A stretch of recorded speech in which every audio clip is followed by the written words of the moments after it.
নগরীর সিঁড়ি প্রায় নীলিমার গায়ে লেগে আছে, অথচ নগরী মৃত। সে সিঁড়ির আশ্চর্য নির্জন দিগন্তরে এক মহীয়সী আর তার শিশু, তবু কেউ নেই। কবি জীবনানন্দ দাশ তার অনবদ্য সৃষ্টি মানুষের মৃত্যু হলে কবিতায় বোঝাতে চেয়েছেন যে ব্যক্তি মানুষের মৃত্যু হলেও তার চেতনা, আদর্শ এবং মানবতা চিরন্তন, যা অতীত থেকে উঠে বর্তমানের মধ্যে মিশে যায়। বিএনপির চেয়ারপারসন, সাবেক প্রধানমন্ত্রী দেশনেত্রী বেগম খালেদা জিয়ার মৃত্যুর মধ্য দিয়ে আবারও সেটা প্রমাণ হলো। রাষ্ট্রীয়ভাবে 3 দিন ব্যাপী শোক দিবস শেষ হবে আজ, কিন্তু গণমানুষের অন্তরে জায়গা করে নেয়া এই মহীয়সী নারীর প্রয়াণের শোক যেন শেষ হবার নয়। দর্শক, আমন্ত্রণ জানাচ্ছি এনটিভির নিয়মিত আয়োজন সংলাপ প্রতিদিন আমাদের সাংস্কৃতিক সংগ্রাম অনুষ্ঠানে। আজ আমাদের অতিথি হয়ে এসেছেন দুজন প্রতিভাবান তরুণ, যারা একদিকে শিল্প চর্চার সঙ্গে যুক্ত আছেন, অন্যদিকে গণমানুষের অধিকার আদায়ের প্রশ্নে ব্যাপক সরব ও উজ্জ্বল আছেন। এই সময়ের অত্যন্ত জনপ্রিয় নির্মাতা ও কালচারাল অ্যাক্টিভিস্ট মাবরুর রশিদ বান্না, এবং আরও উপস্থিত আছেন গীতিকবি, সঙ্গীত পরিচালক, কণ্ঠশিল্পী ও কালচারাল অ্যাক্টিভিস্ট রাহাত শান্তনু। চলুন কথা বলি তাদের সাথে। তো রাষ্ট্রীয়ভাবে শোক দিবসের আজকে শেষ দিন। এনটিভি 4 দিন ধরেই বেগম খালেদা জিয়ার স্মরণে এবং শ্রদ্ধায়, তার প্রতি শ্রদ্ধা নিবেদন করে নিয়মিত অনুষ্ঠান বাদ দিয়ে বিশেষ অনুষ্ঠান প্রচার করেছে, এবং আজকে তারই অংশ হিসেবে আপনারা উপস্থিত হয়েছেন এখানে। এবং আপনারা জানেন যে বিএনপি 7 দিনব্যাপী শোক দিবসের কর্মসূচি গ্রহণ করেছে। তো আমি রাহাত শান্তনুকে দিয়ে আসতে চাই যে আজকে নতুন একটা বছরের দ্বিতীয় দিন, এবং আজকের বছরটা কিন্তু অন্যরকম হতে পারতো। নতুন বছরের এই দিনটা আমাদের জন্য অনেক উৎসবমুখর বা আনন্দের হতে পারতো, কিন্তু বেগম খালেদা জিয়ার মৃত্যুর মধ্য দিয়ে এই নতুন বছরটা আমাদের শুরু হলো। এটা আমাদের জন্য অত্যন্ত দুঃখজনক এবং কষ্টের। তরুণ প্রজন্মের একজন সৃষ্টিশীল মানুষ হিসেবে আপনি দেশনেত্রী বেগম খালেদা জিয়াকে কিভাবে দেখেন? বিসমিল্লাহির রহমানির রহিম। আসসালামু আলাইকুম পাভেল ভাই, আমাকে অনুষ্ঠানে আমন্ত্রণ জানাবার জন্য, এবং ধন্যবাদ এনটিভিকে। বেগম খালেদা জিয়া, আমি যদি এক শব্দে আমার অভিব্যক্তি বর্ণনা করতে চাই, সেটা আসবে মুগ্ধতা। যখন থেকে আমাদের বেড়ে ওঠাটা, জন্মের পরে যখন রাস্তায় খেলি আমরা, তখন ছিল এরশাদের সময়টা। তো ওই কারফিউর মধ্যে সাইরেন বাজতে যে আমরা দৌড়ে আসতাম, ওই যে বদ্ধতা, ওই যে একটা বন্দিশালার একটা অনুভূতি, সেই অনুভূতি থেকে মুক্তির যে নামটা, সেই নামটা ছিল আমাদের কাছে বেগম খালেদা জিয়া। বেগম খালেদা জিয়াকে আমি প্রথম সামনাসামনি দেখি সম্ভবত 92 সালে শিশু একাডেমির একটা অনুষ্ঠানে, আমরা ওসমানী মিলনায়তনে গিয়েছিলাম দলীয় সঙ্গীতে। কিন্তু তারপরেও আমার এক্সাইটমেন্ট ছিল যে আমি বেগম খালেদা জিয়ার সামনে গান গাবো। ওই ছোট ছোট ব্যাপারগুলা সব সময় মনে হইতো কি, এই মানুষটা আমাদের সবার থেকে না একটু আলাদা, ওনার মেরুদণ্ডটা আমাদের সবার থেকে অনেক বেশি শক্ত। তো আমার দাদা বাড়ির সাইড, নানা বাড়ির সাইড এবং বাবার থ্রু দিয়ে যেভাবে করে আমরা বেগম জিয়াকে বা জিয়া ফ্যামিলিকে আমরা যেভাবে দেখে আসছি, তো সেইটারই পরিপূর্ণতা পায় বেগম খালেদা জিয়ার মাধ্যমে। জি। তো আপনি যেটা বললেন ভাইয়া, যে ওনার মৃত্যু, ওনার চলে যাওয়া, দেখেন গত 17 বছরে ওনার উপর যেই মানে অমানবিক নির্যাতন, শারীরিক, মানসিক, সার্বিকভাবে, এবং ওনার পরিবারের উপর, এবং উনি তো পরিবারের বটগাছ ছিলেন, তো সব থেকে বড় আঘাতটা কিন্তু তার উপরেই আসছে। এবং আপনি চিন্তা করেন, একজন মা হিসেবে সে তার একজন সন্তান হারাইছে, এবং অন্য সন্তান প্রায় মৃতপ্রায় ছিল একটা সময়, এবং পরবর্তীতে নির্বাসিত। তো এই যাবতীয় সবকিছু আমার মনে হয় না বাংলাদেশের কেন পৃথিবীর আর কোনো মানুষ এতটা বছর নিতে পারতো তার শরীরের উপর। কিন্তু আমি বিশ্বাস করি আল্লাহ রাব্বুল আলামিন যাকে সম্মান দেয়, তার আর কিছু লাগে না। তো গত 17 বছরের যে জিল্লাত এই ফ্যাসিস্ট সরকার, হাসিনা সরকার তাকে দিতে চাইছে, আল্লাহ তার আরশের ছায়ায় তার থেকে 1000 গুণ বেশি সম্মান দিয়ে ম্যাডামকে তার কাছে নিয়ে গেছে। সব দুঃখের মধ্যে এইটা আমি একটা আল্লাহর কাছে শুকর করি, এবং আমি বিশ্বাস করি বাংলাদেশের সকল মানুষের দোয়ায়, বাংলাদেশিদের দোয়ায় বাংলাদেশের খালেদা আজকে আল্লাহর আরশের ছায়া আছে ইনশাআল্লাহ। একদমই তাই, আমরাও সেটাই বিশ্বাস করি। তো মাবরুর রশিদ বান্না, আপনি আজন্ম দেশপ্রেমিক একজন খালেদা জিয়ার মৃত্যুর মধ্য দিয়ে একটি ইতিহাসের পরিসমাপ্তি হলো, নাকি তার চেতনা, দেশপ্রেম আর সংগ্রামের মধ্য দিয়ে একটি নতুন অধ্যায়ের, নতুন যুগের সূচনা হলো? সূচনা আমি মনে করি যে ও মানুষটা আমাদের নেত্রী, আমাদের মা, যেভাবে আমরা ডিসক্রাইব করি, আমাদের প্রত্যেকটা মানুষের ভালোবাসা অন্তরের একদম ভিতরে। কোন মানুষগুলো? যে মানুষগুলো বাংলাদেশের স্বাধীনতা সার্বভৌমত্বে বিশ্বাস করে, আধিপত্যবাদের বিরুদ্ধে যাদের অবস্থান, এবং যারা অনেক পজিটিভ মানুষ, যারা সত্যিকার অর্থে পজিটিভ। আমি মনে করি সেই দিনের কথা, যেদিন ধরেন 5ই আগস্ট, 34শে জুলাই, এর পরবর্তী সময় উনি যখন প্রথম আসলেন আমাদের সামনে এসে বক্তৃতা দিলেন, উনি কি বললেন? উনি কি বললেন ধ্বংস করতে, প্রতিশোধ নিতে? না। ওনাকে যারা কষ্ট দিল এতটা বছর, তাদের নাম উনি একবারের জন্য মুখেও নিলেন না। উনি কোন কথাটা বললেন? ঐক্যবদ্ধতার কথা বললেন, ক্ষমার কথা বললেন, দেশ গড়ার কথা বললেন। উনি আমাদের জেনারেশনকে এবং পরবর্তী জেনারেশনকে, স্পেশালি আমি বলবো একদম স্পেসিফিক জেনজিকে উনি দেখালেন যে উনি কতটা মহৎ এবং ক্ষমাশীল হওয়া, মানুষকে ক্ষমা করে দিতে পারা, এর থেকে বড় মহত্ব কি হইতে পারে কোন পৃথিবীর? এটা তো মানে এই যে রাহাত ভাই বললেন যে ওনার জীবনে কোন অত্যাচারটা হয় নাই, এত নির্যাতন সহ্য করার পরেও ওনাকে জেলে রাখা হয়েছে একটা অন্ধকার প্রকোষ্ঠে, একটা ঢাকা সেন্ট্রাল জেল যেটাকে ছিল, ওইখানে উনি একটা ঘরের ভেতরে, পুরো জেলটা ছিল ফাঁকা, এই জেলের ভিতরে ওনাকে রাখা হয়েছে বছরের পর বছর। ওনার চিকিৎসা করতে দেওয়া হয় না ঠিক মতো, ওনার সন্তানদের সাথে ওনার যোগাযোগ করতে দেওয়া হয় না ঠিক মতো। ওনার এক সন্তানকে, ছোট সন্তানকে, আরাফাত রহমান কোকোকে অলমোস্ট বিনা চিকিৎসায় বলা যেতে পারে তিলে তিলে মেরে ফেলা হয়েছে। আমি বলবো হত্যা করা হয়েছে তাকে। তিনিও, আমার মতে উনিও হয়তো আল্লাহর কাছে শহীদই হবেন, হয়তো আল্লাহ কবুল করুক। ঠিক তেমন যেমন উনি একদম অল্প বয়সে, মাত্র 36 বছর বয়সে উনি হারালেন কাকে? হারালেন উনার ছায়াটাকে, উনার বটগাছের ছায়াটাকে, শহীদ প্রেসিডেন্ট জিয়াউর রহমানকে। এরপরে দেখেন উনি স্ট্রাগল, সন্তানকে হারানো, ছোট ছেলেকে হারানো, তারপরে বড় ছেলেকে কি উনি পেলেন? তাকেও তো পেলেন না। বড় ছেলেকে কি নির্যাতন করা হয় নাই? আমরা কি সেই দৃশ্য ভুলতে পারি?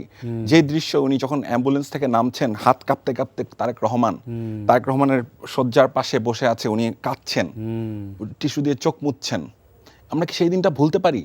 তারপরে সেই সন্তানকে বিদেশে চলে যেতে হলো, নির্বাসিত হতে হলো, আর কখনোই আসতে পারলো না। কি অকথ্য ভাষায় তাকে গালাগাল করা হলো। এই তথাকথিত এলিট সমাজ, আমি আজকে বলতে চাই, আজকে তারা মাথায় তুলে রাখে নাচতেছে, তাকে মাথায় রানী করে রাখতেছে, বড় বড় কথা বলতেছে, বড় বড় এই 1-11 কুশীলবরা আজকে তাকে নিয়ে অনেক ভালো ভালো কথা বলছে।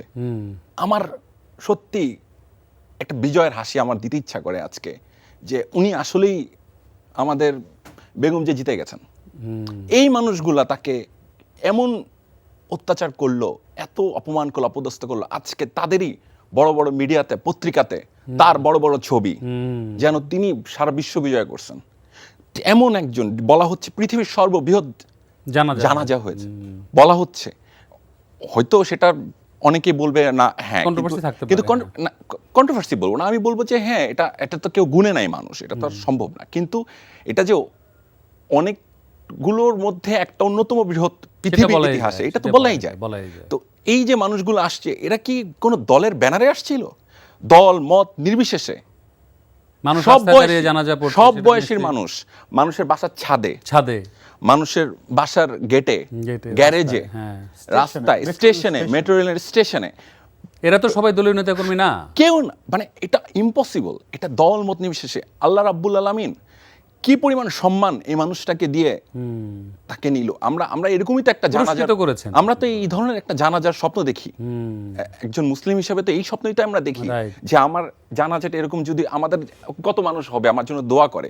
অবশ্যই এখানে অনেক মানুষ আছে যারা মজলুম, যাদেরকে আল্লাহ পছন্দ করেন, কারণ না কারো দোয়া তো তার জন্য কবুল হবে, এবং তার যে ভালো কাজগুলো আছে সেই ভালো কাজগুলো মানুষের জন্য দোয়া কবুল হচ্ছে। এখনো আপনি যান ইয়াতে, জিয়া উদ্যানে যান, জিয়া উদ্যানে যাওয়ার পরে দেখবেন যে এই যে তার দুজনের কবর, স্বামী স্ত্রীর পাশাপাশি যে মানুষগুলো এখানে দাঁড়াচ্ছে, আমি গত 3-4 দিন ধরে আমি তো এই যে ওনার কবর হওয়ার পর থেকে আমি তো দেখতে পাচ্ছি দোয়া দরুদ পড়ছে।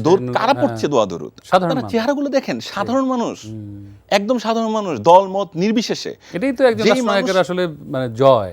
এক্স্যাক্টলি। আপনি দেখেন যে এটাই তো আমাদের জীবনে আমাদেরকে একটা উদাহরণ দিয়ে গেলেন, এমন একটা উদাহরণ দিয়ে গেলেন যে উদাহরণটা আসলে আমরা ধরে, যেমন আমার অনেক কষ্ট ছিল যখন ওসমান হাদিকে হত্যা করা হলো, অনেক রাগ ছিল, ক্ষোভ ছিল।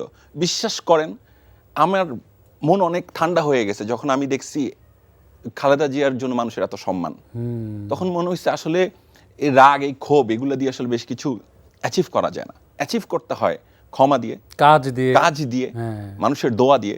এমন কাজ করতে হবে যাতে মানুষের হৃদয়ে পৃথিবীর ইতিহাসে নিজের নামটা আলাদা করে লেখা যায়।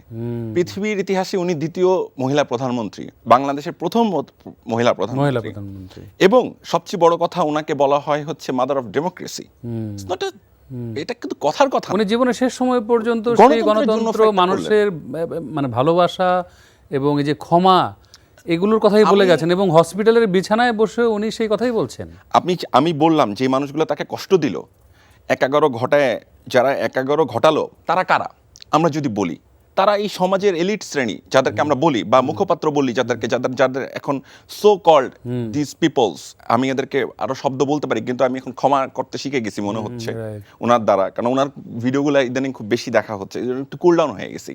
তো সেখান থেকে আমি বললাম যে ধরেন যখন ওই মানুষগুলো এখন বড় বড় কথা লেখে, তাকে সম্মান করে, সুন্দর স্ট্যাটাস দেয়, পত্রিকায় লিখছে বড় বড় করে, বড় বড় হরফে, টিভিতে সারাদিন শুধু তার কথা চলছে, ভাল লাগছে দেখতে। পাশাপাশি কি ভাল লাগছে জানেন, ধর্মপ্রাণ যে মানুষগুলো আছে, আলেম সমাজ, তারা তাকে যে রেসপেক্টটা, আপনি রিসেন্ট টাইমে যতগুলো ওয়াজ আছে আপনারা একটু দেখেন তো ইউটিউবে সার্চ দিয়ে। আমি কিন্তু দেখছি, আমি সাধারণত যে খুব ওয়াজ দেখি ব্যাপারটা এরকম না, কিন্তু আমি একটু দেখার জন্য যে ওনারা কি বলছেন, বেশিরভাগ আলেমকে আমি দেখছি কাঁদতে। এবং আমি যদি আলেম সমাজের বাইরে আরেকটা সমাজের কথা বলি, যারা হয়তো একটু ধর্ম বিশ্বাস কম, সেই মানুষগুলো তো তাকে অপছন্দ করতেন, তাকে নিয়ে এমন কোনো হীন শব্দ ব্যবহার নাই যেটা করেন নাই একটা সময়ে, কিন্তু তারাও কিন্তু তাকে সম্মান করতে বাধ্য হচ্ছেন। তাকে সারা জীবন এই মানুষটাকে, এই সম্মানিত মানুষটাকে, এই মহিষী নারীকে, এই অসাধারণ ব্যক্তিত্বকে, এই নেত্রীকে, আমাদের বাংলাদেশকে, সহজ কথা, যেই মানুষটা সবচেয়ে বেশি অসম্মান করছে, সবচেয়ে বেশি অত্যাচার করছে, সেও বাধ্য হয় মেকি হইলেও একটা স্টেটমেন্ট দিতে। আমি ধরে নিছি, আমি অবশ্যই বিশ্বাস করি এটা তার মনের কথা না। এখানেই খালেদা জিয়া জিতে যায়, এখানেই খালেদা জিয়া বারবার জিতে যান। খালেদা জিয়া জিতে গেছেন। খালেদা জিয়ার জয়, এটা বাংলাদেশের জয়। বাংলাদেশের জয় শুধু আধিপত্যবাদ বিরোধী উনি যে যুদ্ধটা সংগ্রাম করেছেন, তারাও মাথা নত করতে বাধ্য হয়, চিঠি পাঠাতে বাধ্য হয় এই দেশে, যে ওনার যেই অ্যাচিভমেন্টগুলো সেগুলো স্বীকার করতে বাধ্য হয়। আমি এর থেকে কড়া কথা বলতে পারি, কিন্তু সত্যি কথা বলতেছি, গত কয়েকদিন ধরে শুধু না, আমাদের জার্নিটা তো ছোটবেলা থেকে জার্নি, ওনাকে দেখেই তো আমরা আসলে সত্যি কথা বলতে জাতীয়তাবাদী শক্তিতে আমরা বিশ্বাস করি। আমি বলতে কোনো দ্বিধা নাই, আমি বিএনপিকে ওন করি ওনার কারণেই আমি তারেক জিয়াকে ভালোবাসতে শিখছি। কারণ আমি বিশ্বাস করছি যে শহীদ প্রেসিডেন্ট জিয়াউর রহমানের ছেলে, তারপরে বেগম খালেদা জিয়ার ছেলে, দেশনেত্রী বেগম খালেদা জিয়ার ছেলে, আপসীন নেত্রীর ছেলে, অবশ্যই উনি অসাধারণ ব্যক্তিত্বই হবেন। এবং সেটা অলরেডি গত 7 দিনের মধ্যেই আপনারা পেয়ে যাচ্ছেন অনেক প্রমাণ। অনেক ইনক্লুসিভ কথা হচ্ছে।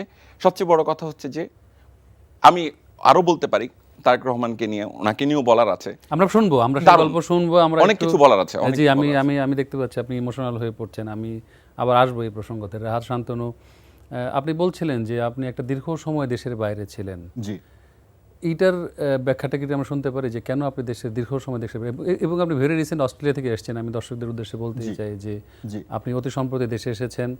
এই দেশে আসার উদ্দেশ্য এবং আপনি দেশ যখন ত্যাগ করেছিলেন, একটা দীর্ঘ সময় আপনি দেশের বাইরে অস্ট্রেলিয়াতে ছিলেন, সেটা কেন ছিলেন? না, আমি 2004-এ অস্ট্রেলিয়া গেছি পড়াশোনার জন্য। আচ্ছা, আমি সেখানে পড়াশোনা শেষ করি, চাকরি করি, সব ঠিক ছিল। এবং একটা 2009-10-এ আমি চিন্তা করলাম যে বাংলাদেশে ব্যাক করব, মিডিয়াতে কাজ করব, কারণ আমি গানের মানুষ। এবং সেই প্ল্যান অনুযায়ী কিন্তু আমি বাংলাদেশে আসি, আমার অ্যালবামের কাজ করি। আমি বাংলাদেশের খুব বড় বড় মিউজিক ডিরেক্টর যারা যখন ছিলেন, যেমন আরিফিন রুমি সেই সময়কার, বাপ্পা মজুমদার, অদিত, জুয়েল মোর্শেদ, রোমেলাল, আমি এরকম অনেক মানুষের সাথে কাজ করছি। আমার অ্যালবাম বের হয়েছে বিভিন্ন রেডিওতে। তো আমার কিন্তু সবকিছুই খুব ভালোই যাচ্ছিল। এবং আপনি যে বাংলাদেশের, আপনি নিজে মিডিয়ার মানুষ ভাইয়া, তো আপনি খুব ভালো মতো জানেন যে বাংলাদেশের মিডিয়ার মানুষের কিন্তু একটা কেবলা আছে, ঠিক আছে, আমি যদি ওই অর্থে বলি। তো আমি যদি আমার মেরুদণ্ডটা একটু বাঁকা করে একটু ঝুঁকে আমি যদি ওই কেবলা সেজদা দিতাম, আমার জন্য কিন্তু আজকে অনেক কিছু খুব সহজ হইতো। 2010-এ যখন আমি ঢাকায় অস্ট্রেলিয়া থেকে আসছি রেকর্ডিংয়ের কাজে, তখন ম্যাডামকে তার নিজের সংসার থেকে, একটা নারীর জন্য আপনি তাকে তার কুঁড়ে ঘর, তার নিজের কুঁড়ে ঘর থেকে যদি বলেন রাজপ্রাসাদে যাইতে, আপনি পারবেন না তার নিতে, কারণ ওই কুঁড়ে ঘরটা তার একদম নিজের গড়া। ম্যাডামের সেই সংসার, তার সন্তানদের বেড়ে ওঠা, সব কিছু থেকে একদম নিকৃষ্টভাবে মিডিয়ার সামনে, হ্যাঁ, মানে প্রকাশ্যে। বিভিন্ন রকমের যত রকমের মানে চারিত্রিক অ্যাসিসিনেশন করা যায় করে মিডিয়ার কিছু দালালদের নিয়ে ম্যাডামকে ঘর থেকে বের করে দেওয়া হলো। যখন দেখলাম এবং দেখলাম কেউ কথা বলে না, পরবর্তীতে আরো এরকম বেশ কিছু ঘটনায় আমি যখন দেখলাম যে আমি তো নিজেকে শিল্পী বলি এবং আমি বিশ্বাস করি শিল্পী এবং মানুষের মধ্যে একটা বেসিক পার্থক্য থাকে। শিল্পীর মেরুদণ্ডটা, শিরদাঁড়টা সবসময় সোজা হওয়া দরকার, তা না হলে তো আপনি ভাই রাজপ্রাসাদের বাইজি হয়ে গেলেন। হ্যাঁ, আগেকার দিনে কি হইতো যে রাজা জমিদার তারা তাদের প্রজাদের উপর খুব নির্যাতন করতো, কিন্তু হ্যাঁ, তাদের লাঠিয়াল বাহিনী থাকতো, বিভিন্ন রকমের বাহিনী থাকতো, খাজনা তুলতো, সবকিছু, কিন্তু তাদের একটা জলসা ঘর থাকতো।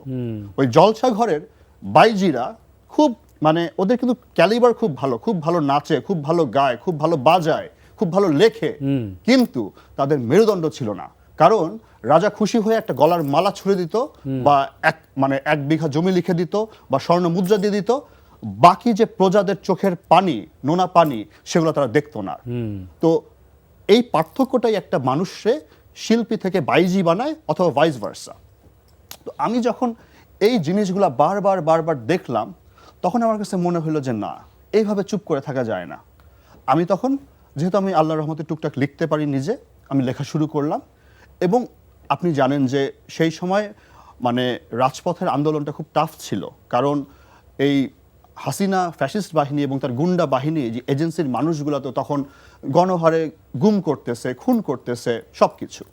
তো তখন আমরা অনলাইনে একটা মানে ক্যাম্পেইনিংয়ের মতো শুরু করলাম এবং সেখানে আমার আরও বেশ কিছু মানুষের সাথে মেশবার সৌভাগ্য হলো যারা অ্যান্টি ফ্যাসিস্ট, অ্যান্টি হাসিনার এস্টাবলিশমেন্টের এগেনস্টে কাজ করে। তো সেইভাবেই কাজ শুরু। এবং আমি গত 17 বছর বা গত 15 বছর বলতে গেলে আমি অ্যান্টি হাসিনার ম্যাক্সিমাম গানই আমার করা। জিয়াউর রহমানকে নিয়ে আমি 2টা র্যাপ গান করছি। আমি অনেক নন পলিটিক্যাল গান, কিন্তু যেগুলোতে সাটলভাবে আমি পলিটিক্সের একটা অ্যাঙ্গেল দিছি। যেমন জেনারেশন আই হেট পলিটিক্স নামে একটা গান আছে, চলো উড়ি নামে আমার একটা গান আছে, বাবা তুমি কই, আমি গুম দিবস নিয়ে আমি গুম নিয়ে অনেক কাজ করছি। আমি অস্ট্রেলিয়ান ইন্টারন্যাশনাল মিডিয়াতেও আমি মানে এনফোর্স ডিসঅ্যাপিয়ারেন্স নিয়ে আমি কাজ করি, হিউম্যান রাইটস নিয়ে। তো সব কিছু মিলায় তো পরবর্তীতে আমার নামে বেশ কয়েকটা মামলা হয়ে গেল। জি, তো আমার নামে যখন বেশ কয়েকটা মামলা হলো, মানে খুবই ইন্টারেস্টিং ভাইয়া, যে গান গাওয়ার জন্য বা গান লেখার জন্য বাংলাদেশে মামলা হইতো। আচ্ছা, হ্যাঁ, আমি কিন্তু কাউরে খুন করি নাই, আমি কিন্তু কাউরে গুম করি নাই, আমি কারো বুড়ি আঙ্গুল কেটে ভোট চুরি করি নাই, আমি কারো মানে মুখের জিব্বা কেটে নেই নাই। আমি কি করছি? আমি গান গাইছি, গান লিখছি, কবিতা আবৃত্তি করছি, কবিতা লিখছি। সেই জন্য মামলা হওয়ার ফলে আমি অনেক বছর বাংলাদেশে আসতে পারি নাই। এবং যার ফলে যেটা হয়েছে যে আসলে দেশটা কি জানেন, দেশটা কিন্তু মানুষ। হ্যাঁ, আমি আমার এই মানুষগুলোর খুব মিস করছি। আমার খুব মনে হইতো যে আমি যদি একবার সামনে বসে ম্যাডামের একটা গান শুনতে পারতাম। ওই গান কিন্তু তাপসের মতো তালি বাজায় কোনো চাটুকারের গান না, সেই গানে হয়তো বা কোনো জিয়া ফ্যামিলির কোনো নামই নাই, কিন্তু জাস্ট এক দেশের গান। বা আমার যে চিন্তাটা যদি আমি তার সাথে একবার শেয়ার করতে পারতাম। আমার খুব মনে আছে 2013-তে আমি যখন নির্বাচনের আগে মানে ইলেকশনের জন্য কাজ করতে আসছিলাম, ম্যাডাম মানে আমাদের উদ্দেশ্যে একটা কথা বলছিল যে আমাদের কোনো মিডিয়া নাই, তোমরাই আমার মিডিয়া। তো বেগম জিয়ার এই কথাটা আমি মনে প্রাণে মগজে একদম 101% বিশ্বাস করি যে বাংলাদেশে যদি আপনি মানে ওই যে বলে না যে আপনি কলিজা ভুনা করে দিলেও বলবে লবণ কম হয়েছে, বাংলাদেশের মিডিয়া মাফিয়া যারা, তাদের কাছেও না মানে বিএনপি বা বেগম জিয়া হলো ওরকম। তো এই জন্য আমার কাছে মনে হয়েছে যে আমাদের কাছে মনে হয়েছে যে আমরা ম্যাডামের ওই কথাটার অক্ষরে অক্ষরে পালন করব। আমরা এক একটা আইডি, এক একটা ফেস আমরা ম্যাডামের মিডিয়া হিসেবে কাজ করব। তো যেহেতু আল্লাহ আমার খুব বেশি জ্ঞান বুদ্ধিও দেয় না, শিক্ষাও দেয় না, আমি যতটুকু পারি ওই আন্দাজে আমি আমার মতো করে লেখালেখির কাজ করছি, গানের কাজ করছি। আমি কালচারাল যে ন্যারেটিভটা, কারণ আমাদের এই ফিল্ডে আমরা খুব লোন ওলফের মতো ছিলাম, আমাদের খুব মানে সাপোর্ট সিস্টেম নাই বললেই ছিল। তো এই জন্য, কারণ সবাই তো মানে গণভবনে একটা সেলফি তোলার জন্য খুব মানে উদ্গ্রীব, এরকম এক কাপ চা খাবে, হ্যাঁ, তাদের আপার সাথে একটু হাততালি দিয়ে মা বলে টান দিবে। তো এই ম্যা করতে তো আমরা আর পারলাম না, তো মেরুদণ্ড সোজা, তাদের মতো সেজদা দিতে পারি না। তো সেই জন্য এত বছরের একটা দীর্ঘদিনের পরে আজ মানে ফাইনালি দেশে আসলাম, এবং এসেই মানে আমার জীবনের ভালোবাসার দুইটা মানুষের জানাজা আমার পড়তে হইল। তো সব খুশির মধ্যেও এই দুইটা অপ্রাপ্তি সবসময় থাকবে। অ্যাট দ্য সেম টাইম এটাও বলবো যে হ্যাঁ, আমি আমার ভাইয়ের জানাজাতেও ছিলাম এবং আমি আমার নেত্রী জানাজাতেও ছিলাম। ধন্যবাদ। অত্যন্ত ধন্যবাদ। এবং আপনি সে সুদূর অস্ট্রেলিয়ায় বসে লাল জুলাইয়ের মতো বিখ্যাত গান আপনি লিখেছেন, এবং বিএনপি এবং খালেদা জিয়া এবং উনি গেয়েছেন, গেয়েছেন এবং লিখেছেন। তো আমরা মাবরুর রশিদ বানার কাছে আসতে চাই যে জীবনানন্দের মতো করে যদি বলি যে যে সিঁড়ির আশ্চর্য নির্জন দিগন্তর এক মহীয়সী আর তার শিশু। তো দীর্ঘ 17 বছর পর সেই শিশু তার মায়ের কাছে ফিরল, এবং মা চলে গেলেন না ফেরার দেশে। শিশুটি কিভাবে পথ চলবে? তার তো আর কেউ নেই। আমি গতকাল রাতে আমার টাইমলাইনে একটা ছবি, অনেক পুরনো একটা ছবি পোস্ট করেছিলাম। সেখানে অনেক ছোটবেলায় শিশু তারেক রহমান, তো সবাই ব্ল্যাক অ্যান্ড হোয়াইট, শুধু উনি কালার, মানে একটা প্রতীকী। এবং আমি প্রসঙ্গক্রমে আরেকটি কথা উল্লেখ করতেই চাই এখানে মাবরুর রশিদ বান্না, যে অতি সম্প্রতি বলতে বোধহয় 2 বছর হয়েছে আপনারও মাতৃবিয়োগ হয়েছে। জি। সো আমি এই আমার যখন তারেক রহমান আমাদের উনি যখন জানাজার সময় উনি যখন বক্তৃতাটা দিলেন 1 মিনিটের, যখন সন্তান হিসেবে দাঁড়ালেন ওখানে, সারা বাংলাদেশের মানুষের মতো জয় হয়েছেই। কোনো রাজনৈতিক নেতা হিসাবে, কোনো লিডার হিসাবে এখানে না দাঁড়ান নাই, শুধু একজন সন্তান হিসাবে যখন 1 মিনিটের কথা বললেন, যে ক্ষমা করে দেওয়ার কথা বললেন, ঋণ থাকলে উনি বললেন শোধ করে দিবে। এই সেম কাজটা তো আমিও করেছি 2 বছর আগে আমার মার জন্য। তো এবং মায়ের কফিন পাশে রেখে মায়ের আমারটা একই রকম ফিলিং, একই রকম। তো আমি বারবার আমার মায়ের কথা মনে পড়ছিল। আর এই মানুষটার ক্ষেত্রে আমার মায়ের স্মৃতিটা একটু বেশি আসে, এটা রিজন আছে। ওনাকে যে সময় বাড়ি থেকে বের করে দেওয়া হয় টেনে হিচড়ে, ওনাকে অপদস্থ করে, আমি ওই নামটা মুখেও নিতে চাই না, শুধু গণহত্যাকারী বলতে চাই। আজকে আমি ওনার একটা অনুষ্ঠানে এসেছি, ওনার নেত্রীর অনুষ্ঠানে, নেত্রীকে স্মরণ করার অনুষ্ঠানে, ওই পিশাচিনীর নামটাও আমি নিতে চাই না মুখে। হ্যাঁ, তো পিশাচিনী বলতেছি, মানুষ বুঝে নিবে। গণহত্যাকারী বলতেছি, মানুষ বুঝে নিবে কার কথা বলতেছি। ওই গণহত্যাকারী, ওই গুমকারী যখন তার বাহিনী দিয়ে, তার পোশাক কি বলবো, জানোয়ারদেরকে দিয়ে তাকে অপদস্থ করলো, ওনাকে বের করে দিল বাসা থেকে, উনি তখন কাঁদছিলেন সংবাদ সম্মেলনে। আমার এখনো মনে পড়ে আমার মায়ের, ওই দিন আমার মা কাঁদছিলেন।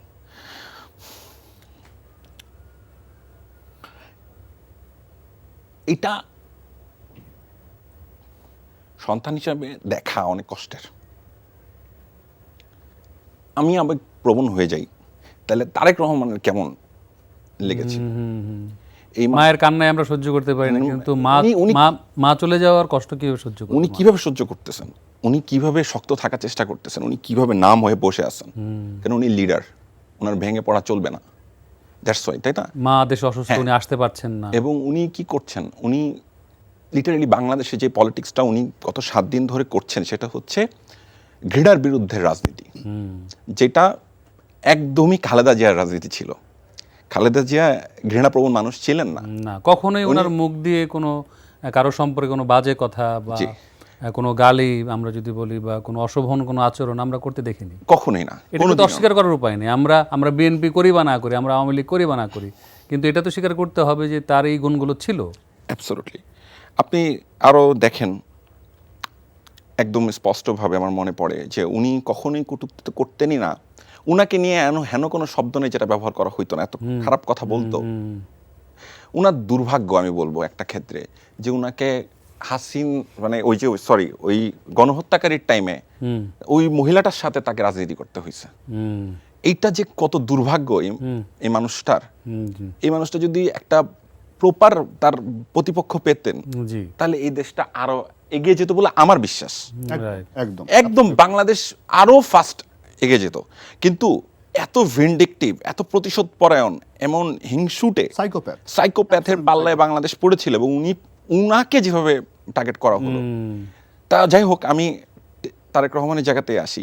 তো এই উনার সন্তান যেভাবে যে রাজনীতিটা করার চেষ্টা করছেন গত বাংলাদেশে আসার পর থেকে, বা বাংলাদেশে গত 17 বছর ধরে তো উনি দলটাকে ধরে রেখেছেন, পাশাপাশি বাংলাদেশে আসার পরে উনি যে রাজনীতিটা করার চেষ্টা করছেন সেটা আমাকে অনেক আশান্বিত করে, আমাকেও নতুন করে ভাবায়, আমাকে নতুন করে আশা দেখায়, আমার মতো পুরো বাংলাদেশকে হয়তো নতুন করে ভাবাবে, আশা দেখাবে। যেমন কালকে থেকে আমি দেখছি যে অনেক, কালকে না ইনফ্যাক্ট কয়েকদিন ধরেই দেখছি ওনার প্রথম বক্তৃতা থেকেই, বাংলাদেশে আসার পরে সদস্য প্রত্যাবর্তনের পরে প্রথম বক্তব্য থেকে দেখছি সবাই খুব পজিটিভ, ভেরি মাচ পজিটিভ। যিনি কয়েকদিন আগেও তারেক রহমানকে নিয়ে একটা বাজে মন্তব্য করেছে ফেসবুকে, বা একটা জায়গায় একটা কথা লিখেছে বা বলেছে, সেই লোকও বাধ্য হচ্ছে তার মানে প্রশংসা করতে। এটাই হচ্ছে, এবং সবচেয়ে বড় কথা, তারেক রহমানের রাজনীতির সবচেয়ে ভালো জিনিস যেটা আমি ব্যক্তিগতভাবে পছন্দ করি, আমার পছন্দ এবং আপনাদেরও পছন্দ হওয়া উচিত বলে আমি মনে করি, সেটা হচ্ছে উনি হিংসাত্মক রাজনীতি করেন না। উনার প্রতিপক্ষকে উনি খারাপ শব্দ দিয়ে ঘায়াল করেন না। উনি উনার প্রতিপক্ষকে আর কে তার শত্রু সেটাকে উনি আলাদা করতে পারেন। আমাদের শত্রু কারা এবং আমাদের প্রতিপক্ষ কারা এটা আমাদের জানতে হবে। রাইট। আমাদের ধর্মেও কিন্তু এই বিষয়টার উল্লেখ আছে। আমরা যে রাষ্ট্রচিন্তার কথা বলি, গণতন্ত্রের কথা বলি, আদর্শের কথা বলি, হ্যাঁ, সততার কথা বলি, সেই জায়গা থেকে কিন্তু এই কথাগুলো খুবই জরুরি। আমরা তো এটাই চাই। আমরা আমরা আমরা আমরা কি আশা করেছিলাম যে একটা কোয়ালিটির চেঞ্জ আসবে পলিটিক্সের, রাইট না? আমরা তো এই স্বপ্নটাই দেখতাম। 5ই আগস্টটা কেন হলো, 34শে জুলাই কেন হলো, যেটা পরিবর্তন হচ্ছিল না। দেখা গেল যে বিপ্লবেরই সাথে থাকা আমাদের এই ভাইয়েরা অনেক খারাপ খারাপ শব্দ কিন্তু আমাদের দিকেও ছুড়ে দিয়েছে। এবং আমি যে দলটাকে পছন্দ করি, এই দলের ভেতরে কিছু, আমি বলবো কিছু অমানুষ, যাদেরকে আদর করে অনেকে ছাপড়ি বলে, তারা অনলাইনের ভেতরে তারা মানুষকে মানে বিরক্ত করে ফেলছে। তারা তাদের দলের লোকের ভিতরে যারা পজিটিভ কথাটা বলে, মানে তারেক রহমান বা খালেদা জিয়ার রাজনীতিটাকে বিশ্বাস করে, তাদের মতো করে কথা বলে, তাদেরকে টার্গেট করছে। অথচ মানুষ এটা পছন্দ করে নাই। কালকে, গতকাল, তার আগের দিন আপনি দেখেন যে তারেক রহমানের যে অ্যাটিটিউড, এবং আমি যদি তারেক রহমানের স্ত্রীর কথা বলি, ওনার এবং ওনার মেয়ের কথাও বলি, তাদের জায়মা এবং জোবাইদা ম্যাডামের কথাও যদি আমি বলি, এই যে তিনজনের যে আমি যে একটা পিকচার করি, কেমিস্ট্রি, আমরা যদি হ্যাঁ তাদের যদি অ্যাক্টিভিটিস গুলো দেখি, এক্স্যাক্টলি, মানুষ কিন্তু আচরণ পছন্দ করছে, মানুষ কিন্তু পছন্দ করছে এই পজিটিভিটি, বিনয়, নম্রতা, ভাষা জ্ঞান, শব্দ প্রয়োগ, হাঁটা চলা, মাথা নিচু রাখা, আপনি দেখবেন, এবং মানুষের সাথে ইন্টারেকশন দেখবেন যে কিন্তু মানে তারেক রহমান কিন্তু উনি যেভাবে ইন্টারেকশন করছেন মানুষের সাথে, উনি একটা ভিডিওতে দেখছিলাম, উনি বলছিলেন যে ওনার হাত ব্যথা করছে, কিন্তু উনি কিন্তু হাত ব্যথা করার পর হাত নামাচ্ছেন না যতক্ষণ আছে। আমি সেই কথাটাই বলতে চাচ্ছিলাম যে 36 জুলাইয়ের মধ্যে দিয়ে হয়তো একটি নতুন সময়ের সূচনা হয়েছে। অনেক ত্যাগের বিনিময়ে অনেক মানুষের, অনেক কারাবন্দী মানুষ ছিল, অনেক আহত পঙ্গু মানুষ ছিল, অনেক মানুষ শহীদ হয়েছেন, কিন্তু এই যুদ্ধটা তো খালেদা জিয়াকে দিয়ে শুরু হয়েছে, এবং দীর্ঘ 17-18 বছর উনি, আমরা যদি বলি এককভাবে বাংলাদেশের একজন রাষ্ট্রনায়ক হিসেবে, এইটা তো ওনার প্রাপ্য ছিল না। মানে তাকে আমরা কিন্তু 36 জুলাইয়ের বা মানে জুলাইয়ের একটা পার্ট বলতে পারি, এবং মানে মেজর পার্ট, অফকোর্স, তাই না? একদম ওনাকে কেন্দ্র করে বিএনপি এবং বিএনপির রাজনীতি, এবং যেভাবে কোণঠাসা করে রাখা হয়েছিল, এবং একটা কি বলবো, যে একটা অমানবিক জায়গায় মানে ঠেলে দেওয়া হয়েছিল রাষ্ট্রযন্ত্রকে, এবং ভোটবিহীন যে আমাদের যে মানে চর্চা, তো সব কিছুর কিন্তু সূচনা হয়েছিল আমার এই 36 জুলাইয়ের মধ্যে দিয়ে কিন্তু সব ভেঙে গেল, সেই দুঃশাসন ভেঙে গিয়ে একটা নতুন অধ্যায়ের সূচনা হলো। এবং সূচনা হলো পাবেল ভাই, কিন্তু এখানে দেখেন সূচনা আসলে হয়ে ওঠে নাই, কিন্তু তারপর আমরা দেখছিলাম যে হেটের রাজনীতি চলছে। আমি সেটাই বলছি যে কিন্তু উনি এসে আবার নতুন করে স্বপ্ন দেখাচ্ছেন। হ্যাঁ, তো খালেদা জিয়ার এই যে মানে ফিরে আসা, এবং তারপর আবার অসুস্থ হয়ে যাওয়া, এবং ছেলের সাথে দেখা করতে যাওয়া, এই যে একটা আবেগ ঘন বিষয় তৈরি হচ্ছিল, এবং তার ছেলে ফাইনালি ফিরে আসা, এবং যে খালেদা জিয়ার চলে যাওয়া, এটা আসলে একটা কি বলবো যে একটা মহাকাব্যিক একটা দেখেন সার্কেল ফুলফিল হয়েছে আমি মনে করি। হ্যাঁ জাস্ট চিন্তা করেন যে ওই ওই কি বলবো ওই গণহত্যাকারী ক্ষমতায় আছে, রাইট মানিক মিয়া অভিনীত কি ওনার জানাজা হতে দিত? সেই ওনার দাফনটা কি ওখানে শহীদ প্রেসিডেন্ট জিয়াউর রহমানের পাশে হতে দিত? সেই হতে দিত? আমার তো মনে হয় না, অনেক কিছু হতে দিত না। right. এই যে আমাদের জনাব তারেক রহমান, উনি কি দেশে আসতে পারতেন? সেই। মায়ের জানাজা অ্যাটেন্ড করতে পারতেন? দেখেন আল্লাহ রাব্বুল আলামিন শেষ পর্যন্ত তার ফয়সালা। সৃষ্টিকর্তা কি সুন্দর করে পরিকল্পনা করে সবকিছু সার্কেল করে দিলেন। আমি পজিটিভলি বলতেছি, সার্কেলটা কিন্তু পূর্ণ হলো। হয়তো উনি আরো পেতে পারতেন ওনার মাকে। রাইট খুব ভালো লাগতো যে যদি দেখে যেতে পারতেন যে ওনার ছেলে বাংলাদেশের মানুষের ভালোবাসা পেয়ে বাংলাদেশের মানুষের প্রধানমন্ত্রী হয়েছে, এটা হলে ভালো লাগতো। রাইট দেখেন ভাই, আমি একটা কথা বলি, সেটা হচ্ছে যেটা আমাদের অনেক বৈরিতা থাকবে, মানে ধরেন আমার মতবিরোধ থাকবে, আমার মতের ভিন্নতা থাকবে, কিন্তু শেষ পর্যন্ত আমাদেরকে চর্চা করতে হবে সুস্থ রাজনীতির। এই জন্যই আমাদের এতগুলো প্রাণ গিয়েছে, এই জন্যই আমাদের লিডার বারবার জুলাইয়ের কথা উল্লেখ করেন, এই জন্যই উনি গত 17 বছরে যারা গুম হয়েছেন, খুন হয়েছে, তাদের কথা উল্লেখ করেন, তাদেরকে স্মরণ করেন।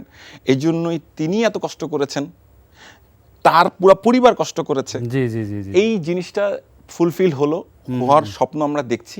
আগামী দিনে যেন আমরা একটা সুস্থ রাজনীতির মধ্যে ঢুকি, অহেতুক কেউ কাউকে নিয়ে, বিশেষ করে আমরা যারা জুলাইয়ের শক্তি বা আমরা বাংলাদেশের স্বাধীনতা সার্বভৌমত্বের শক্তি, আমরা যারা নিজেদেরকে বাংলাদেশ পন্থী হিসেবে বিশ্বাস করি, তারা যেন অহেতুক কামড়াকামড়ি না করি। সেই অত্যন্ত ধন্যবাদ আপনাকে, অত্যন্ত চমৎকারভাবে আপনি বললেন। ইনকিলাব মঞ্চের মুখপাত্র শরীফ ওসমান বিন হাদী গত হয়েছেন একদম আকস্মিকভাবে, এবং মানে আমাদের খুব ইচ্ছা ছিল এনটিভির যে আপনারা তিনজন লাল জুলাইয়ের নির্মাতা বা মানে এই গানটার সৃষ্টি করেছিলেন আপনারা তিনজন। আমার খুব ইচ্ছা ছিল যে আপনাদের তিনজনকে একসাথে নিয়ে এমন একটা আয়োজন করার, কিন্তু অত্যন্ত দুঃখজনক হলেও সত্যি যে হাদী আমাদের মাঝে নেই। তো শরীফ ওসমান বিন হাদী এর কথায় এবং মানে আপনিও সেটা বোধহয় কারেকশন করেছেন, আপনি এবং সাফায়েত আহমেদের মানে কথায় লাল জুলাই গানটি আপনার সুর কণ্ঠে ব্যাপক সাড়া ফেলেছিল 24-এর গণ আন্দোলনে। তো সেই গানের ভিডিও চিত্র নির্মাণ করেছিলেন বাবুর রশিদ বান্না। জি। তো এই তিনজন তরুণ কিভাবে আসলে এক হয়েছিলেন, কিভাবে একদম ছোট্ট করে যদি বলেন। খুব ছোট্ট করে বললে, হাদির সাথে আমার পরিচয় 2021 সালে। জি। তখন আমার একটা পেজ ছিল রাহাত শান্তনু জনতার কবিয়াল, যেটা 2023-এ কন্ট্রোল হারাই ফেলি, কারণ ফ্যাসিস্ট হাসিনা আমার 17 বছরের আইডি সাসপেন্ড করে দেয় without I couldn't even like appeal for that. এবং আপনার মামলা হয়েছিল আইটিসি অ্যাক্টে। হ্যাঁ, সবকিছু। তো 2021-এ হাদি আমাকে নক করে একদিন বলল যে ভাই আমি কবিতা লিখি, আপনি কি আমার কবিতাটা পড়বেন নাকি? সে সময় অনেকেই আমাকে কবিতা পাঠাইতো, আমি বলতাম ভাই পাঠান। পাঠানোর পর দেখতাম যে লেখার মান সেরকম ভালো না, আমি বিনয়ের সাথে বলতাম যে ভাই এখন না, একটু পরে। জি জি জি। হাদির লেখা পড়ে আমার কাছে মনে হইল যে হাদি বাংলা ভাষার কোন ডিকশনারি পড়ছে যেটা আমি পড়ি নাই। মানে ওর যে ভাষা জ্ঞান, ওর যেই মানে শব্দের সিলেকশন এবং ভোকাবুলারি, মাই গুডনেস, ইট ওয়াজ। আপনি তাকে প্রেরণা দিয়েছেন, হাদি বারবারই কিন্তু এটার মানে অ্যাডমিট করেন যে incredible. So I straight away called him, এবং আমি বলছি যে ভাই আমি বাংলায় লেটার পাওয়া একটা ছেলে, আমি ইংরেজিতে আমার দুর্বলতা আছে, বাট আমি মনে করি বাংলায় আমার দুর্বলতা খুব কম। আজকে যে আজম ভাই যে বাংলা একাডেমির ডিজি বা ডক্টর কুদরতি হুদা, আমি এদের সাথে থেকে বাংলা শিখছি। তো তাদের কাছ থেকে বাংলা শেখার পরে আমার হাদির মনে হচ্ছে আমার ওই হাত দুইটা আমি সোনা দিয়ে বাঁধায় রাখবো। রাহাত শান্তনুর কাছে ছিলাম যে আপনি বলছেন লাল জুলাই নির্মাণের নেপথ্যের গল্পটা, যেটা বলতেছিলাম যে হাদির লেখা পড়ে আমি একদম স্তব্ধ, এবং তারপর থেকে ওর সাথে আমার দারুণ সম্পর্ক, এবং ও আমার বয়স অনেক ছোট, তাই ওরে আমার আপন ছোট ভাইয়ের মতো বা সন্তান সম একটা স্টাইলে আমার সাথে ওর একটা, আমি সবসময় শাসন করতাম যে এটা করো সেটা করো, এত সমস্যা, দেশ থেকে বিদেশে চলে যাও, ভালো স্টুডেন্ট তুমি। বাট ও সব সময় বলতো যে না ভাইয়া আমি দেশেই থাকবো, কোথাও যাব না। এর মধ্যে জুলাই আসলো, আমাদের আরাধ্য জুলাই, এবং জুলাইতে যখন, এবং হাদি কিন্তু নিজেও খালেদা জিয়া প্রসঙ্গে বলতে যে এই কথাটি বলেছে যে এক জায়গায় সে বলছে এইভাবে যে এই ভদ্র মহিলারে আল্লাহ কি দেশপ্রেম দিয়ে বানাইছে দেখেন, সে দেশ ছাড়ে নাই, সে বলছে বাংলাদেশ ছাড়া আমার আর কোনো জায়গা নাই। হাদি একটা কথা সবসময় বলতো যে বেগম খালেদা জিয়া হইল একটা প্যারালাল বাংলাদেশ। বাংলাদেশ কখন ভালো আছে আর কখন খারাপ আছে এটা বোঝা যায় বেগম জিয়ার মুখটা দেখলে। রাইট। বেগম জিয়া হাসলে বাংলাদেশ হাসে, বেগম জিয়া কাঁদলে বাংলাদেশ কাঁদে। গত 17 বছর আমরা তাই তো দেখছি। রাইট। তো যখন জুলাই শুরু হলো, হাদির সাথে আমার রোজ কথা হইতো রাতের বেলা। ও সারাদিন আন্দোলনে থাকতো, আন্দোলন লিড করতো, রাতে এসে আমার বলতো যে কোথায় কি হয়েছে। তো তখন আমি হাদিরে বললাম যে তুমি আমার জন্য একটা র্যাপ গান লিখো। তো আমি ওর ডাকতাম শরীফ, কারণ আমি ওর হাদি ডাকতাম, শরীফ ডাকতাম। তো হাদি বললো ভাই আমি তো জীবনে র্যাপ গান লিখি নাই। আমি বললাম পারলে তুমিই পারবা, আমি লিখলে এটা সেকেন্ড হ্যান্ড হবে। তুমি গান লেখো না, তুমি তোমার মতো করে লেখো, ইতিহাস লেখো। এবং সে একদিনের পর আমার একটা লেখা পাঠাইলো। আমি সকালবেলা ঘুম থেকে উঠে লেখাটা পড়ে না খালি কাঁদলাম। আমার স্ত্রীরা আমি বললাম যে এই গানটা আমি গাবো, আমার তো একটা মানে আমি এই বয়সে গান গাও ঠিক হবে, এত গালাগালি এত কিছু। আমার স্ত্রী বলল তুমি গাও, এই গান তোমার গাওয়া উচিত। এইভাবেই শুরু।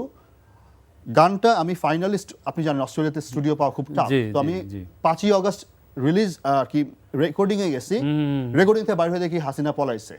36 জুলাই আমাদের হয়ে গেছে। আমি হাদিরে ফোন করলাম যে হাদি গান তো ইররিলেভেন্ট হয়ে গেল, হ্যাঁ এখন তো হাসিনা পলাই গেছে, মানুষ তো মনে করবো আমরা ইচ্ছা করে এইসব গান করছি এখন সাহস দেখাইতে।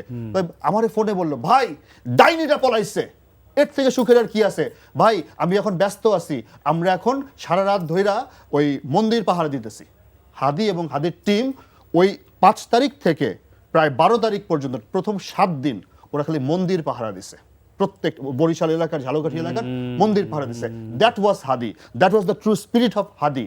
কিন্তু আমাদের মধ্যেই অনেকে হাদিরে ফার রাইট, এনার্কিস্ট এইসব বলে নোংরামি করার চেষ্টা করছে।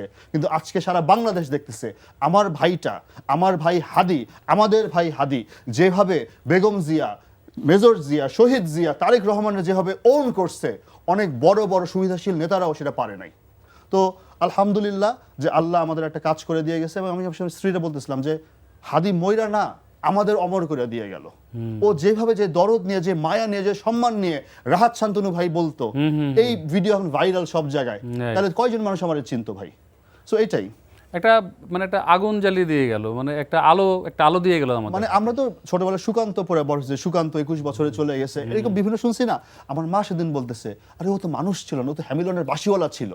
ওর কথার সুরে মানুষ তো বাঁশি বাজায়, গিটার বাজায়, হারমোনিয়াম বাজায়, মানুষ পাগল করে। হাদির কথার সুর ছিল বাংলাদেশের সবথেকে বড় মিউজিশিয়ানদের মতো। মানে এত সুন্দর আর্টিকুলেশন, এত সুন্দর ভিশন, এবং সুন্দর রিদম, ও যেভাবে করে বেগম জিয়ার প্রেসিডেন্ট জিয়ার রাজনীতিটা ধারণ করে সামনে আগাইতে চাইছে, সততা দিয়ে, অনেস্টি দিয়ে, দেশপ্রেম দিয়ে, আধিপত্যবাদ বিরোধী যে স্ট্যান্ডটা সে নিছিল। এবং সে তো বলেই গেছে যে আপনি যে কোনো দলের এগেন্সে দাঁড়ালে বাঁচতে পারবেন, কিন্তু ওই আধিপত্যবাদ আর শাহবাগের এগেন্সে আপনি বাঁচতে পারবেন না। এবং তাই হইলো, আল্লাহর কাছে সে শাহাদাত চাইছে, আল্লাহ তার শাহাদাত দিছে। তো আলহামদুলিল্লাহ আমাদের ভাই এখন আল্লাহর আরশের ছায়া আছে। এখন দেখা যাক, আমাদের এখন দায়িত্ব হইলো হাদির এই সাংস্কৃতিক লড়াইটারে আগায় নিয়ে যাওয়া ইনশাআল্লাহ। একদমই তাই। মাহবুব রশিদ বান্না, ফ্যাসিস্টের পক্ষ নিয়ে কতিপয় শিল্পী, লেখক, আপনি জানেন যে দিব্যি দেশকে কি বলবো যে অশান্ত করার চেষ্টা করছে এখনো। এবং ওই সময় আপনার মনে আছে খালেদা জিয়ার বাসার সামনে বালু ভর্তি ট্রাক নিয়ে অবরোধ করতে গিয়েছিলেন অনেক শিল্পী। এটা কি শিল্পীদের কাজ? আমি যদি ভুল না করে থাকি সালটা হবে 2015 সাল। এবং বাংলাদেশের মিডিয়ার অনেক বড় বড় মুখ ফেস, হ্যাঁ আমার নাম বলতে হবে না, আমি অলরেডি ফেসবুকে অলরেডি তাদেরকে অনেক ভিডিও ঘোরাফেরা করতে দেখতেছি, নাম বললেও বলতে পারি, ধরেন চন্দন চৌধুরী, জাহিদ হাসান ভাই, তারপরে হচ্ছে দেখলাম হচ্ছে পীযূষ বন্দ্যোপাধ্যায়, সাজু খাদেম, আফরোজাবান, আরো অনেকেই দেখলাম যে ওনারা যে অন্যায়টা করছেন সেই অন্যায়টা হচ্ছে এখনো করতেছেন। আমি দুইটা অন্যায় করতেছেন, দুই জায়গায় দুই টাইমলাইনে অন্যায় করছেন। সেটা হচ্ছে প্রথমে আগুন সন্ত্রাসী হিসাবে আখ্যা দিছে হচ্ছে বেগম খালেদা জিয়াকে। আমি এখানে একটা অ্যাড করি, দেখেন এখানে অ্যাড করি, ব্যানার ছিল বেগম খালেদা জিয়া আপনি আর কত লাশ চান। এই ব্যানার নিয়ে তারা ওই বাড়ি, ওনার বাড়ির সামনে যে পুরো অ্যাক্টিং, কিন্তু পুরো নাটক পুরাটা, মানে এটা তো মঞ্চ নাটক ওনারা হয়তো করে অনেক অভ্যস্ত, কিন্তু মঞ্চ নাটক থেকে যে নষ্টামি শেখা যায় এটা জানতাম না। কারণ আমি জানি ওখানে শিল্প চর্চা হয়, কিন্তু এটা কোন নষ্টামি ছিল আমি জানি না। আমি নষ্টামি বলবো শব্দটা মনে হয় একটু হালকাই হয়ে গেল, আরো খারাপ কথা বলতে পারি, সেটা আমরা শিখেছি কিন্তু এখন বলছি না, ধৈর্য ধরছি। কিন্তু দেখেন এই মানুষটাকে কি অপমানটা করছে, এই মানুষটাকে বাসার সামনে যে ব্যানার ঝুলাই দিয়ে আসছে নামের, মানে অথচ যদি প্যাটার্ন মিলান যে এই যে হত্যাকাণ্ডগুলো হয়েছে ওই সময়ও, সেই প্যাটার্নটা এখন 24 এসে প্রমাণ হয়েছে না যে এটা ওই ওই কি বলবো আওয়ামী লীগের প্যাটার্ন, আওয়ামী লীগ এভাবেই মানুষ হত্যা আওয়ামী করতো। লীগ- এবং এটা তো একদম মানে পলিটিক্যালি প্রুফ যে Proof. জাহাঙ্গীর কবির নানকরা তো শেরাটনের সামনে গান পাউডার আপনি 2009 সালের পিলখানা হত্যাকাণ্ড বলেন, আপনি ইয়া বলেন, এই যে শাহবাগের হত্যাকাণ্ড বলেন, আপনার মতিঝিল শাপলা চত্বর। শাপলার বলেন, এরপরে আপনি নিরাপদ সড়ক আন্দোলনের কথা বলেন, যতগুলো আছে প্যাটার্ন মিলান আপনি। অথচ তারা কি অভিনয়টা করতো, কতটা নিষ্কৃষ্ট হইলে, কতটা নিকৃষ্ট হইলে তারা অভিনেতার নামে, শিল্পীর নামে, শিল্পী নামধারী এই অমানুষগুলো এই কাজগুলো করেছে। এবং করার পরই দেখেন এখন এই সময় এসে তারা কি একবারও সরি বলছে? তারা কি মাপ চায়? তারা এখন আমাদের নেত্রী, আমাদের মা, উনি যখন ইন্তেকাল করছেন, আল্লাহর কাছে উনি চলে গেছেন, তখন এসে আপনি ফেসবুকে স্ট্যাটাস দেন, মায়া কান্না দেখান, মাপ চাইছেন যাদের কাছে, না, আমি সেটাই বলছি, মাপ চাইছেন যাদের আমি কাছে, সেটাই বলছি আপনি যে কোন শিল্পী? আপনি আপনারা এখন পর্যন্ত ক্ষমা চাইছেন? আমরা তো আপনাদেরকে একটা কথা বললেই বলেন যে আরে গেল গেল গেল সব গেল, আপনাদের পক্ষের যত পত্রিকা আছে সব নেমে যায় আমাদের বিরুদ্ধে। এই ১/১১ ঘটনার যে কুশীলবরা এরা আমাদের বিরুদ্ধে কথা লেখা শুরু করে। আপনাদের একটা গ্রুপ, এরা এখন এদেরকে বলে হচ্ছে কি বলবো, ছাপড়ি, যেটা আমি বলি আর কি, আমরা অনেকেই বলি, আদর করে ডাকি আর কি, ছাপড়ি গ্রুপ। এই ছাপড়ি গ্রুপ এদের পক্ষে বয়ান উৎপাদন করতেছে। এদের মুখে জুলাই শহীদদের কোনো কথা নাই, এদের মুখে এতগুলো হত্যাকাণ্ড হয়েছে সেটা নিয়ে কোনো দুঃখ নেই, কোনো কষ্ট নাই। কই এই লিস্টটা নিয়ে কোনোদিন রাস্তায় তোরা মিছিল করছিস যে এই 1400 মানুষ, আমরা যদি ইউএন এর রিপোর্ট অনুযায়ী, তোরা কোনোদিন, আপনারা কি কোনোদিন গেছেন রাস্তায় একটা মিছিল করছেন এই লিস্টগুলো নিয়ে? এই শহীদ পরিবারগুলোর সাথে কি আপনারা একদিন দেখা করছেন? এই আহতদের সাথে পা ধরে কি মাপ চাইছেন? তাকে ধরে বলছেন যে উই আর সরি? আপনারা কি জিয়া পরিবারের কাছে ক্ষমা চাইছেন যে আপনারা যেটা করছেন? ক্ষমা না চেয়ে এখন আপনারা আসছেন মায়া কান্না দেখাইতে, এবং সেই মায়া কান্নায় বাংলাদেশের মানুষ আবার ভুলে যাবে। এটা মনে করেন আমাদেরকে বোকা ভাবেন? আপনাদেরকে আগে ক্ষমা চাইতে হবে, আপনাদেরকে জাতির কাছে বলতে হবে আমরা ক্ষমা প্রার্থী, আপনাদেরকে জিয়া পরিবারের কাছে বলতে হবে আমরা ক্ষমা প্রার্থী। আপনারা যে অন্যায় করেছেন, যে অত্যাচার করেছেন, শিল্পী নাম দিয়ে শিল্পীকে অপমান করেছেন, আপনারা এটা করতে পারেন না, আপনাদের এই অধিকার নাই। পৃথিবীর একটা, আমি মনে করি, যেহেতু আমি আর্ট কালচারের মানুষ, আমি যেহেতু সাংস্কৃতিক অঙ্গনের মানুষ, আমি মনে করি এটা খুবই পবিত্র একটা শব্দ আমার কাছে। এই পবিত্র শব্দটাকে আপনারা দিনে দিনে অপবিত্র করেছেন, এটা আপনারা করতে পারেন না। আপনারা মানুষ হত্যাকে আপনারা জায়েজ করেছেন, এখনো আপনারা তাই করছেন। বিভিন্ন জনের নামে, আমাদের ওসমান হাদিকে নিয়েও আপনারা সেটা করেছেন। আপনারা বিভিন্নভাবে তাকে নিয়ে খারাপ খারাপ কথা বলেছেন। যে ওসমান হাদি সবসময় চাইতো শহীদ রাষ্ট্রপতি জিয়াউর রহমানের রাজনীতি করতে, বাংলাদেশ জাতীয়তাবাদী রাজনীতির বিশ্বাস ধারক এবং বাহক ছিল। যেই ওসমান হাদি ছিল হচ্ছে বাংলাদেশ কালচারাল যে মুভমেন্ট, নতুন দিনের নতুন বাংলাদেশের, সেটার একদম সামনের অগ্রপথিক। তাকে আপনারা ট্যাগ করেছেন, হত্যাযোগ্য করে তুলেছেন। তার বড় বড় কথা বলেন, এখন পর্যন্ত সরি বলছেন, মাপ চাইছেন। সে হত্যাযোগ্য হয়ে তখন তো হত্যা করছেন, এখন হত্যা করার পরে কই বলছেন, বলতে পারছেন আপনারা যে আমরা আসলে শিল্পী হয়ে উঠলাম, উই আর সরি, আমরা মাপ চাই, জনগণ আমাদেরকে মাফ করে দেন, বাংলাদেশের মানুষ আমাকে মাফ করে দেন। শুনেন, বিষয়টা হচ্ছে আজকে আমি বলবো, কালকে আরেকজন বলবে, আপনি আমার মুখ বন্ধ করবেন, আপনার মুখ বন্ধ করবে, এর মুখ বন্ধ করবে। একটা সময় বাংলাদেশে 18 কোটি মানুষ কথা বলা শুরু করবে এবং বলা শুরু করে দিয়েছে। আপনাদেরকে মানুষ মনে রাখছে, আপনারা ভুলে যান না যে আপনাদের কোনো ক্ষমা নাই। কেননা আপনারা কোনো না কোনোভাবে এই দেশের এই গণহত্যার পৃষ্ঠপোষক, এই গণহত্যার সম্মতি যে উৎপাদন যে মানুষগুলো করেছে তার মধ্যে আপনারা হচ্ছেন এক অন্যতম। এবং আপনারা তারাই যাদের কারণে আমাদের অনেক সন্তানেরা তাদের বাবা মার মুখ আর কখনো দেখতে পারে না, কারণ তাদের বাবা মাকে গুম করে ফেলা হয়েছে। সিমেন্টের বস্তা বুকের পেট ফেরে ভিতরে ঢুকায় দিয়ে নদীর ভিতরে ফেলে দিয়েছে, সে সন্তান তার বাবাকে খুঁজে পায় না, তার মাকে খুঁজে পায় না। আপনারা সেই খুনির সম্মতি উৎপাদনকারী, আপনাদেরকে ক্ষমা চাইতে হবে যাদের কাছে। আর যদি ক্ষমা না চান, তাহলে আপনারা আল্লাহর ওয়াস্তে কোনোদিন বলবেন না আপনারা শিল্পী। রাইট, থ্যাংক ইউ আপনাকে। আমি একেবারে অনুষ্ঠানের শেষ পর্যায়ে রাত শান্তনুর কাছে জানতে পারি ছোট্ট করে একেবারে, যে ইনসাফ আর ন্যায় বিচার চাইতে গিয়ে বিপ্লবীদের মরতে হচ্ছে বা মরতে হয়, তবু বিপ্লব চালিয়ে যাবেন? একেবারে এক কথায় শিখি নাই। যদি শিখতাম তাহলে তো ওই শিল্পী না হয়ে গণভবনের বাইজি হইতাম, পূর্বাচলে ফ্ল্যাট থাকতো, গাড়ি বাড়ি থাকতো, সবকিছু থাকতো, সেগুলো কিছু নাই। সো আর হাদি চলে যাওয়ার পরে আসলে দায়টা আরো বেড়ে গেছে। এক হইলো আমাদের ইউনিটি ছিল না বলে হাদির আজকে হত্যা করতে পারছে। আমাদের যদি আজকে একটা বা মানুষের প্রতি অগাধ বিশ্বাস থাকার কারণে কিন্তু এটা হয়েছে। তো আমাদের যদি ওই ইউনিটিটা থাকতো, আমাদের যেই জুলাই শক্তিটা ছিল সারা বাংলাদেশের, জুলাই পর্যন্ত তো ভাই বাংলাদেশে পার্টি ছিল দুইটা, ফ্যাসিস্ট, অ্যান্টি ফ্যাসিস্ট। তো এই জন্য এই ব্যাপারগুলো আমাদের মনে রাখতে হবে। তো হ্যাঁ, আমাদের এই ইনসাফের লড়াই চালা যেতে হবে, যেই লড়াইয়ের জন্যই কিন্তু প্রেসিডেন্ট জিয়ার মৃত্যু হয়েছে, জি জি এই লড়াইয়ের জন্যই কিন্তু আমাদের হাদির মৃত্যু হয়েছে, জি। এবং এই লড়াইয়ের সব থেকে বড় মূল্যটা চুকাইতে হয়েছে বেগম এই খালেদা স্ক্রিনের জিয়া। বেগম খালেদা জিয়ার। গত অত্যন্ত 17 বছরের জি, একটা জি, জি। আওয়ামী জাহেলিয়াতের যুগে তিনি জি, জি। জাহান্নামে তিনি জি জি ছিলেন। অত্যন্ত ধন্যবাদ আপনাদের দুজনকে। আজকে একেবারে সময় স্বল্পতার জন্য অনুষ্ঠান শেষ করতে হচ্ছে।